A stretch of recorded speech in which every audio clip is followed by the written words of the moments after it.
Hello दोस्तों, नमस्कार। Prayag study group में आपका स्वागत है। आज हम हिंदी का महत्वपूर्ण टॉपिक देखने जा रहे हैं। यहाँ से एक क्वेश्चन हर एग्ज़ाम में आपको देखने को मिलता है, जो है भाषा एवं लिपि। अब हम इसमें देखेंगे कि कैसे मतलब हिंदी के क्षेत्र में जो भाषा है या किसी भी क्षेत्र में देखें तो भाषा का क्या महत्व होता है। तो भाषा अगर अपन देखें तो भाषा क्या होती है? जिस साधन के द्वारा मनुष्य अपने भावों एवं विचारों को लिखकर या बोलकर प्रकट करता है उसे भाषा कहते हैं। मतलब अगर हमारा जैसे हम देखें तो आदि मानव काल से भी अगर जो आदि मानव था वो किस भाषा का यूज़ करता था, वो भाषा थी सांकेतिक। मतलब अगर आदि मानव काल में हम देखें उनके पास कोई लिपि नहीं थी, कोई बोली नहीं थी, उनकी कोई भाषा नहीं थी। उनकी जो भाषा थी वो थी सांकेतिक। मतलब वो कुछ चीज़ों का, जैसे उनने कुछ चीज़ें देख ली, जैसे उनने शेर देख लिया तो शेर का चित्र बना के वो वहाँ पर दिखा देंगे। हाथी देखा, हाथी का चित्र बना के वो वहाँ पर लिपि के रूप, उसको सांकेतिक भाषा के रूप में। जैसे आपने नाम सुना होगा, आप मध्य प्रदेश में भीमबेटका जो कि रायसेन जिले में आती है, उसमें जो भाषा का यूज़ किया गया है वो सांकेतिक भाषा है। मतलब उसमें जो बनाए गए हैं वो चित्र बनाए गए, चित्र के रूप में उनने दिखाया गया है कि उन लोगों ने क्या क्या चीज़ें देखते थे। वो जो भी उनने वहाँ पे हाथी, घोड़े, शेर, ठीक है ना, वहाँ पे उनने युद्ध करते हुए दिखाया है, वहाँ पे शिकार करते। तो ये जो कहलाता है वो आदि मानव काल में थी वो सांकेतिक भाषा। लेकिन जब जैसे जैसे भाषा का विकास हुआ वहाँ पर हम देखें तो हमारी जिस साधन के द्वारा मनुष्य अपने भावों या विचारों को लिखकर, मनुष्य के अंदर अगर कोई भी भाव आ रहे हैं, कोई भी विचार आ रहे हैं, तो उनको आप कैसे समझाओगे? किसी व्यक्ति को कैसे समझाओगे? अगर आप या तो वो आपके सामने होगा तो आप कैसे बताओगे, उसको बोल कर दिखाओगे। आप कैसे बोलोगे? जैसे आपने बताया कि मैं कल वहाँ पर गया था, तो आप उसको बोल के दिखा रहे हो।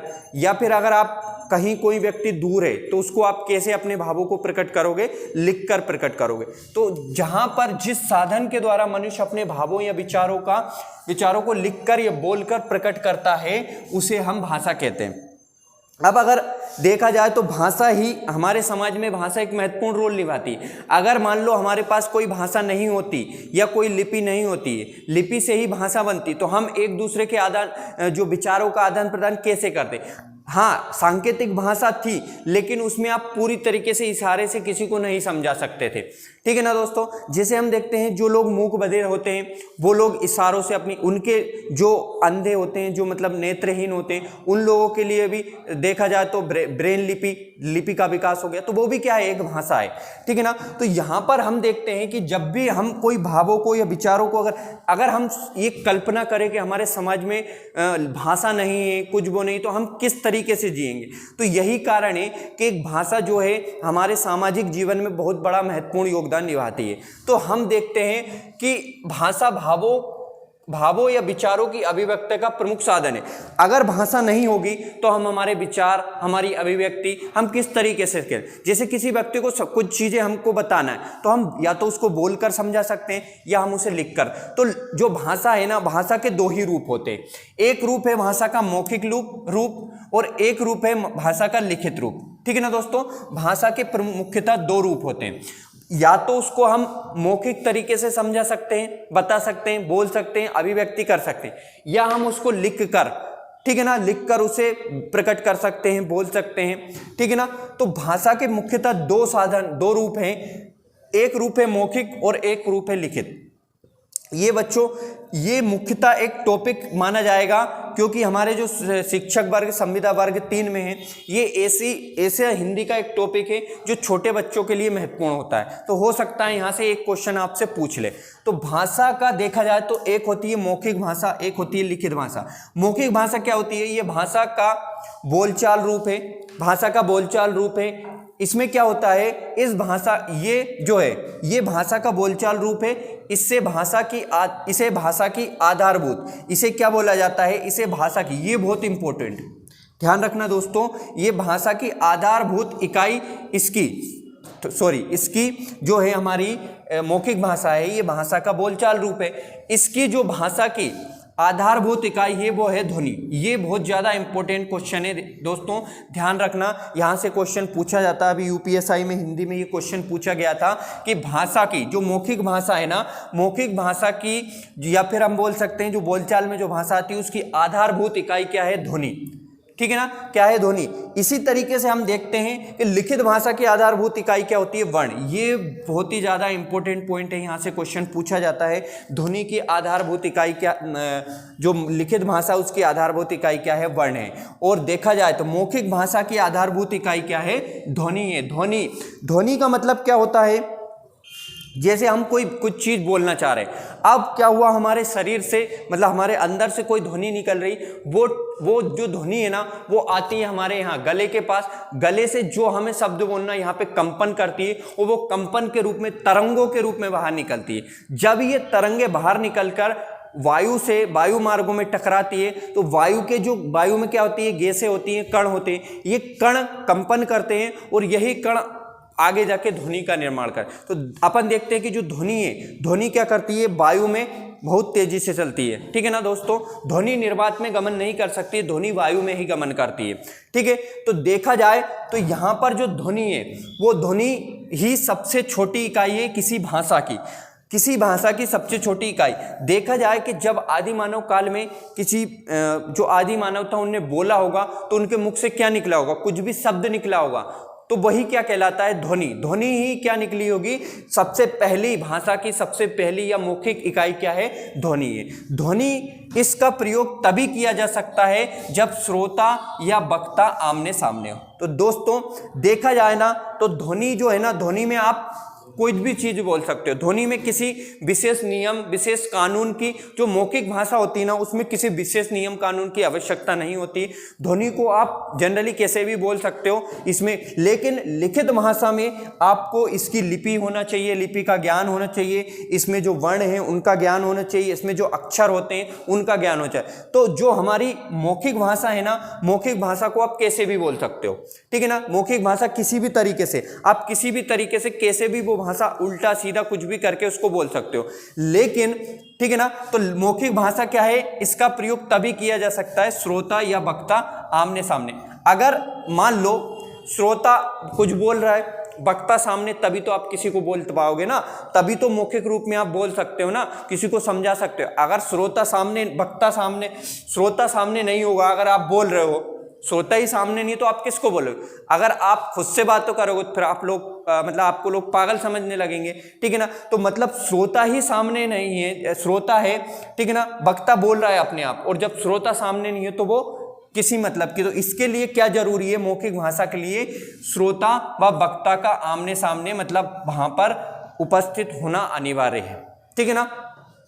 अगर लिखित देखा जाए, लिखित भाषा क्या होती है, भाषा का लिखित रूप ही लिखित भाषा कहलाती है। ठीक है ना दोस्तों, भाषा का लिखित रूप ही लिखित भाषा कहलाती है। मतलब हम किसी भाषा को लिख कर देंगे ना, चाहे वो आप पत्र लिख दो या कुछ भी अपन लिख के देंगे, वही क्या कहलाता है, भाषा का लिखित रूप। अब आप इसमें अलग अलग तरीके की भाषा लिख सकते हैं। लिखित रूप में हिंदी लिख सकते हो, उर्दू लिख सकते हो, संस्कृत भाषा लिख सकते हो, कोई भी भाषा लिख सकते हो आप। ठीक है ना दोस्तों। तो भाषा क्या होती है, जब भी आप किसी भाषा को लिखित रूप में लिखोगे तो वो क्या कहलाता है, भाषा के लिए। इस भाषा का आधारभूत इकाई क्या होती है, वर्ण होती है। बहुत महत्वपूर्ण पॉइंट है ये। ठीक है ना, ये आईएमपी पॉइंट है कि भाषा, ये बार बार पूछा गया क्वेश्चन है कि भाषा, लिखित भाषा का आधारभूत, कभी कभी यहाँ पर लिखित भी नहीं होता है और आपको वर्ण दिया था। वर्ण क्या होते हैं, जो हमारी वर्णमाला, हिंदी की वर्णमाला में जो अक्षर दिए गए, छोटा आ, बड़ा, छोटी, का, खा, गा, गा, ठीक है ना, यही क्या कहलाते हैं, ये वर्ण कहलाते हैं। ठीक है ना दोस्तों, वर्ण जो है एक स्वतंत्र इकाई है। ठीक है ना दोस्तों, वर्ण क्या है, जब हम वर्णमाला पढ़ेंगे तो इसको देखेंगे।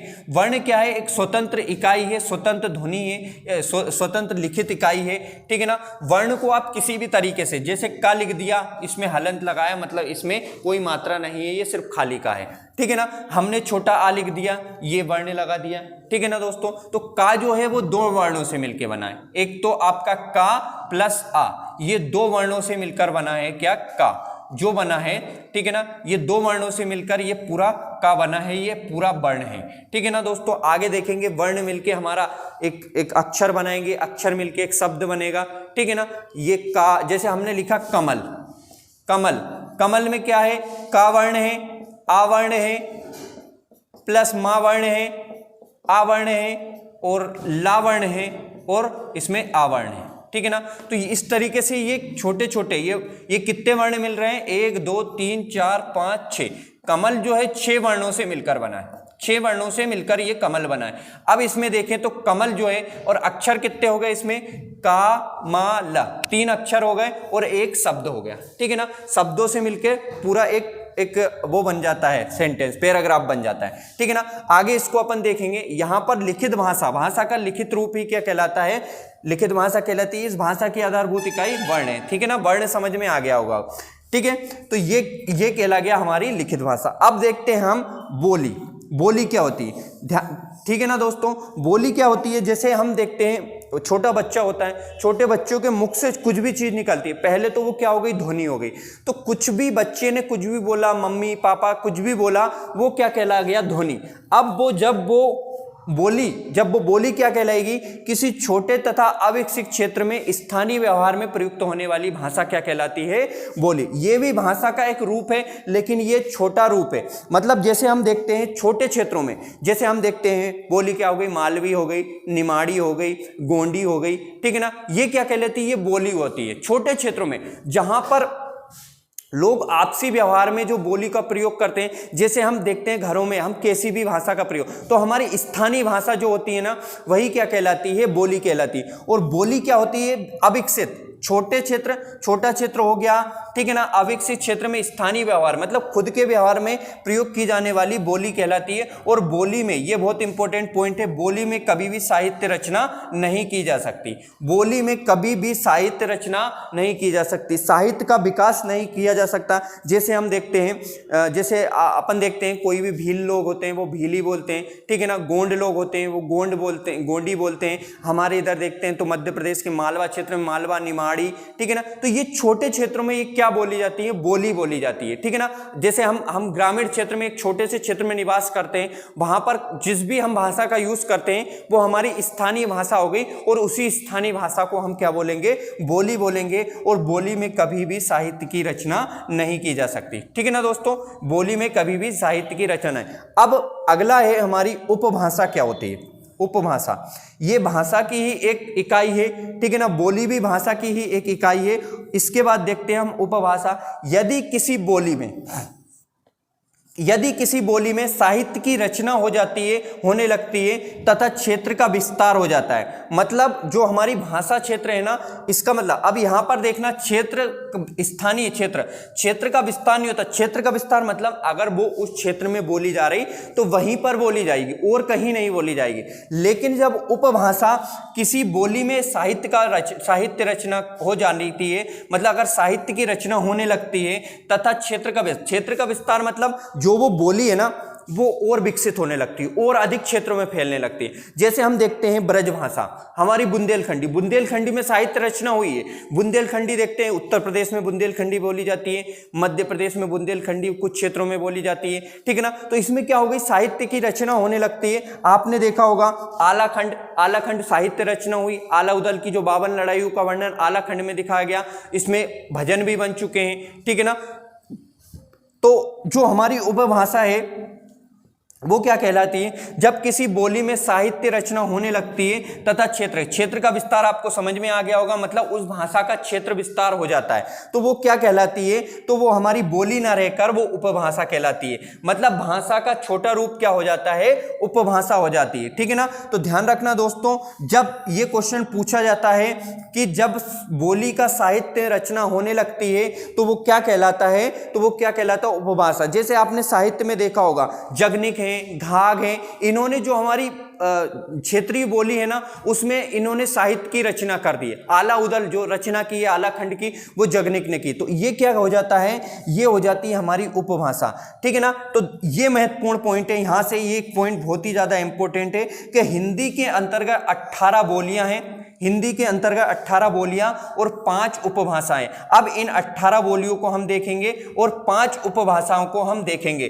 तो ये जो पॉइंट इंपॉर्टेंट है, यहां पर जो 5 उपभाषाएं हैं हिंदी की वो कौन कौन सी, जैसे हम देखते हैं ब्रज भाषा हो गई, खड़ी बोली हो गई, ठीक है ना, बुंदेलखंडी हो गई। इस तरीके से कुछ 5 भाषाएं हैं और मुख्यतः 18 बोलियां। अब इन्हीं बोलियों से, इन बोलियों में साहित्य का विकास हो गया और इसी से क्या निर्मित हो गई, प्रमुखता 5 बोली उपभाषाएं हो गई। यहां से क्वेश्चन क्वेश्चन पूछा जाता है मुख्यतः कौन सी भाषा, जैसे खड़ी बोली किस क्षेत्र में बोली जाती है, किस, जैसे पश्चिमी हिंदी है, पूर्वी हिंदी है, किस क्षेत्र से ये संबंधित है, ठीक है ना। और एक पॉइंट बनता है ये किस क्षेत्र में बोली जाती है, ठीक है ना दोस्तों। तो यहां पर ये पॉइंट इंपॉर्टेंट रहेगा, ठीक है ना। तो यहां पर अगली क्लास में हम इसको देखेंगे कि उपभाषा क्या होती है, उपभाषा के अंतर्गत कौन कौन सी, मुख्यतः 5 उपभाषाएं हैं, उन उपभाषाओं में कौन सी बोली, कौन सी भाषा आती है, कौन सा क्षेत्र आता है, क्षेत्र से क्वेश्चन पूछे जाते हैं कभी कभी, ठीक है ना। यहां से क्वेश्चन, ये बहुत इंपॉर्टेंट है कि यहां से क्वेश्चन पूछा जाता है कौन से क्षेत्र में कौन सी हिंदी बोली जाती, पूर्वी हिंदी, पश्चिमी हिंदी,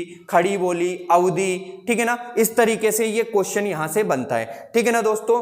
तो आज के लेक्चर में इतना ही देखेंगे, अगले लेक्चर में हम भाषा के इसके आगे का देखेंगे, ठीक है ना। धन्यवाद।